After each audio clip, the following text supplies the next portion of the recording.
మరో బ్రేకింగ్లో చూస్తున్నాం. Communist party of India Maoist south Bastar divisional committee పేరిట మావోయిస్టులు లేఖ విడుదల చేశారు. అమాయక గ్రామస్తులపై పోలీసులు భద్రతా బలగాలు చేస్తున్న దాడులను ఖండించారు. నవంబర్ 8న జరిగినటువంటి ఎన్కౌంటర్కి సంబంధించిన పలు ఆసక్తికర విషయాలను మావోయిస్టులు లేఖలో వెల్లడించారు.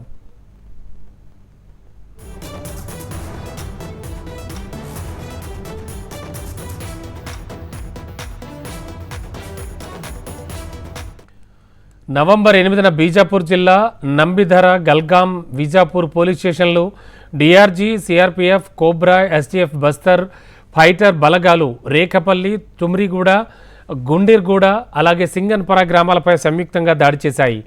ఈ దాడిలో పీఎల్జీఏ కామ్రేడ్తో సహా సాధారణ గ్రామస్తులు మృతి చెందారు.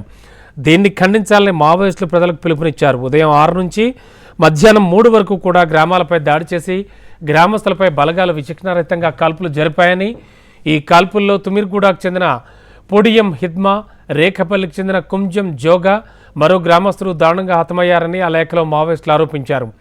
కొంతమంది స్త్రీలను, పురుషులను దారుణంగా కొట్టి బీజాపూర్ జిల్లాకు తరలించారని, ఇప్పటివరకు వారి జాడ కూడా తెలపలేదని పోలీసులపై లేఖలో విమర్శలు లేవనెత్తారు.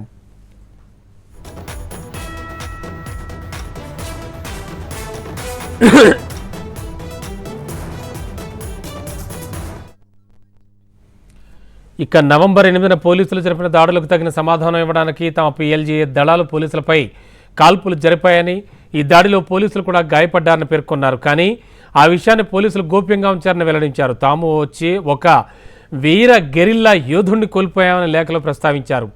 ఈ కాల్పుల్లో అమరులైన సహచరులకు communist party of India Maoist south Bastar తరపున ఘన నివాళులర్పిస్తున్నట్లు మావోయిస్టుల లేఖలో పేర్కొన్నారు.